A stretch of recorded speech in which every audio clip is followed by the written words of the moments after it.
498 ए की एफआईआर कहाँ दर्ज कराएं? ए, जहां उस लड़की का पियर हो, जहां वो जन्मी है, जहां माँ बाप रहते हैं। बी, ससुराल में जहां वो शादी करके जाती है। सी, कोई ऐसे स्थान पे जहां वो शादी के बाद मूव कर गए यानी किसी और शहर में जो रहते हैं। डी, ए बी सी तीनों स्थानों पर। इसका जवाब देंगे आज के इस वीडियो में, क्योंकि सुप्रीम कोर्ट में 2023 में लैंडमार्क जजमेंट में बताया है कि 498 ए की एफआईआर कहाँ दर्ज हो सकती है और कहाँ नहीं हो सकती है, क्या इसका जुरिस्डिक्शन है, कौन से थाने में आप कर सकते हैं। अगर आप हस्बैंड है तो आपके लिए बहुत इंपॉर्टेंट वीडियो रहने वाला है ये, क्योंकि आपको बताएंगे अगर गलत एफआईआर गलत जुरिस्डिक्शन में दर्ज कराए तो आप इसी ग्राउंड पे आप एफआईआर को क्वॉश करा सकते हैं, क्योंकि वो गलत जुरिस्डिक्शन में आया है। अगर आप महिला हैं तो भी आपके लिए काफी इंपॉर्टेंट रहने वाला है, क्योंकि आपके अधिकार क्या है हम आपको इस वीडियो में बताएंगे और आप कहाँ एफआईआर दर्ज करवा सकते हैं। शुरू करते हैं आज का ये खास वीडियो। मैं हूं आपका एडवोकेट दोस्त कुणाल चंद्रमानी और आप मेरे साथ देख रहे हैं लीगल गॉसिप्स। ये वो पेज है, ये वो चैनल है जो आपको कानून से छोटी बड़ी जानकारी देता है। वीडियो शुरू करने से पहले एक इंपॉर्टेंट जानकारी, मेरा चैनल सब्सक्राइब करिए ताकि आपको घर बैठे इस तरह के इंपॉर्टेंट खास वीडियोस मिलते रहे। शुरू करते हैं आज का ये खास इंपॉर्टेंट वीडियो। तो आज बात कर रहे हैं 498 ए की जुरिस्डिक्शन यानी क्षेत्र अधिकार के बारे में, यानी कहाँ पे आप 498 ए का एफआईआर दर्ज करा सकते हैं। सबसे पहले केस का नाम जानते हैं।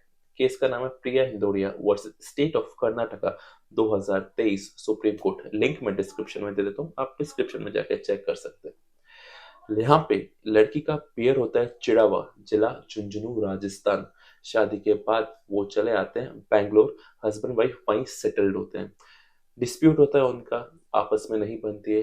अल्टीमेटली हस्बैंड बैंगलोर के अंदर एक डिवोर्स पिटिशन फाइल करते हैं। मीनवाइल वाइफ वापस बैंगलोर से अपने घर पे जो उसका पियर होता है चिड़ावा, जिला झुंझुला राजस्थान, वो वहां पहुंच जाती है और वहां के 498 ए आईपीसी के एफआईआर दर्ज कराती है कि मेरे साथ ये गलत हुआ, क्रूअल्टी हुआ। ना सिर्फ हस्बैंड ने, फैमिली मेंबर्स ने भी और दहेज के लिए परेशान किया गया। हस्बैंड और उसकी फैमिली मेंबर्स अल्टीमेटली बैंगलोर की एक सेशन कोर्ट के अंदर एक इंट्रीम बेल लगाते हैं, दैट इज ट्रांजिट बेल। इसका कॉन्सेप्ट होता है कि अगर आप किसी ऐसे एरिया में रहते हैं जहाँ पे एफआईआर दर्ज नहीं हुई हो, किसी दूसरी एरिया में हुई हो, और आपको ऐसा लगता है कि मैं जब तक उस एरिया में जाके उस कोर्ट में बेल लगाऊं तब तक के लिए मुझे प्रोटेक्शन दिया जाए, ताकि आप अपने शहर में भी ट्रांजिट बेल लगा सकते हैं। फॉर एग्जाम्पल, मैं अहमदाबाद में रहने वाला हूँ, गुजरात, और मेरे खिलाफ एमपी में एफआईआर दर्ज होती है, तो मैं एमपी के कोर्ट में जाने से पहले गुजरात की कोर्ट से ये मैं ट्रांजिट बेल ले लूँ, ताकि मुझे इतना 10 दिन का पीरियड दो कि मैं 10 दिन में जाके वहां पे ऐसा कुछ बेल लगाऊं। तो इसका ये कॉन्सेप्ट होता है। इसी तरह फैमिली मेंबर ने वहां पे ट्रांजिट बेल बैंगलोर में लगाई। अब बैंगलोर की सेशन कोर्ट ने बिना नोटिस इशू किए, बिना कंप्लेनेंट को सुने, बिना चिरावा पुलिस स्टेशन के किसी इन्वेस्टिगेशन ऑफिसर को सुने ट्रांजिट बेल उसकी फेवर में ग्रांट किया। अब सेशन कोर्ट की इस ऑर्डर के खिलाफ वो आगे प्रोसीड करे और वो फाइनली पहुंचे सुप्रीम कोर्ट और ये ग्राउंड रेस किया कि 498 ए की एफआईआर मेरे झुंझुनू राजस्थान में, आप ट्रांजिट पे ले रहे हैं बैंगलोर से, एटलीस्ट नोटिस इशू करो। साथ ही साथ वहां के जो इन्वेस्टिगेशन ऑफिसर है उसको सुना जाना चाहिए। वही हस्बैंड और उसके फैमिली मेंबर्स ने उनके इस ऑर्डर को जो एसएलपी मूव करी थी उसको चैलेंज करते हुए उसके अगेंस्ट में बोला कि कहीं भी जरूरत नहीं थी आपको सुना जाए या आपको नोटिस इशू किया जाए, क्योंकि ट्रांजिट बिल का ये कॉन्सेप्ट है।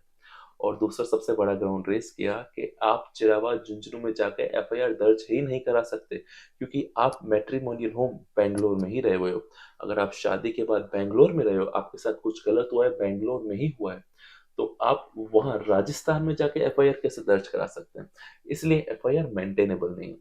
सुप्रीम कोर्ट ने दोनों की बातों को सुना और अपने कई सारे जजमेंट को डिस्कशन किया। वैसे ये पर्टिकुलर जजमेंट बहुत लैंडमार्क है, क्योंकि ट्रांजिट बिल का डिटेल डिस्क्रिप्शन किया है, लेकिन जुरिस्डिक्शन ऑफ 498 का पर्टिकुलर टॉपिक था, अभी हम उसी पे बात कर रहे हैं। सुप्रीम कोर्ट फाइनली कहती है कि हमने बहुत सारे जजमेंट दिए हैं इसके ऊपर, और क्रिमिनल लॉ का 177 सीआरपीसी, और ये ऐसी बात करता है कि ordinary place of inquiry and trial, उसका रूल और लॉ क्लियर है।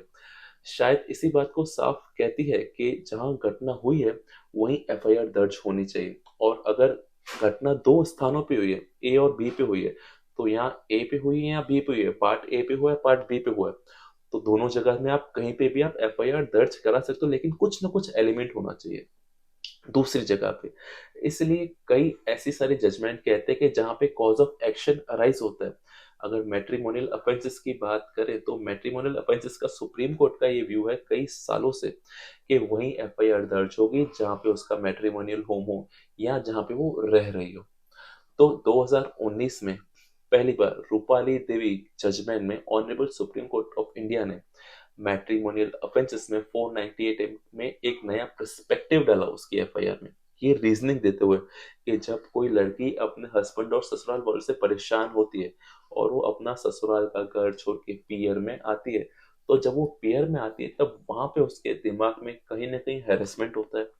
हो सकता है वो हस्बैंड या उसके रिलेटिव वहां फोन करें, उसको धमकी दें, तो वो जो क्षेत्र में जहाँ पे उसका जुरिस्डिक्शन है, जहाँ पे वो रह रही है, वो कहीं और भी रह सकती है, कहीं भी जाके रह सकती है, और वो उसके साथ वहां हेरेसमेंट होता है, तो ये क्रूअल्टी का एक्सटेंशन है। तो उस स्थान पे भी हो रहा है, तो जहाँ पे वो शादी का घर छोड़ के जहाँ पे गई है वहां पे भी उसका जुरिस्डिक्शन बनता है 498 एफआईआर में। यानी रूपाली देवी में सुप्रीम कोर्ट ने ये क्लियर किया कि वाइफ अपने पेयर, अपने मैट्रिमोनियल होम जहाँ पे शादी करके गई है, या उस स्थान पे भी कर सकती है जहाँ पे वो हस्बैंड का घर क्रूअल्टी के कारण छोड़ के गई हो। वो अगर रह रही है वहां पे परेशान है, तो उस अपने नजदीकी थाने में एफआईआर करवा सकती है।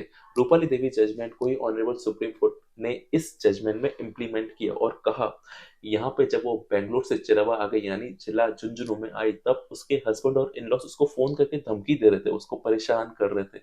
तो ये भी एक क्रूअल्टी का पार्ट है, दैट इज मेंटल क्रूअल्टी। सो यहाँ पे भी 498 ए का जुरिस्डिक्शन बनेगा। तो सुप्रीम कोर्ट ने बात क्लियर की कि आप 498 ए की एफआईआर को कहीं पे भी दर्ज करवा सकते हैं।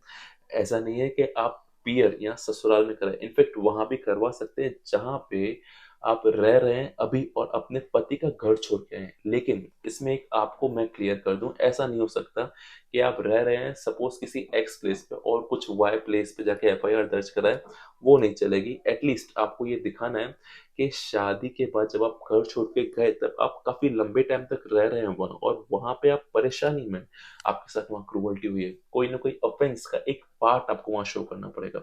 यानी जो मैंने आपको शुरुआत में ऑप्शंस दिए थे ए बी सी, तो उसका ऑप्शन है D, all of the above, यानी ए बी सी कहीं पे भी दर्ज करवा सकते हैं। फाइनली सुप्रीम कोर्ट ने उस एंटीसिपेटरी बिल जो एक ट्रांजिट बिल थी उसको डिसमिस किया। इसलिए डिसमिस किया क्योंकि उसमें चिरवा की 498 की जो एफआईआर हुई थी उसमें उस लड़की को नहीं सुना गया था, वहां जो इन्वेस्टिगेशन ऑफिसर थे उनको नहीं सुना गया।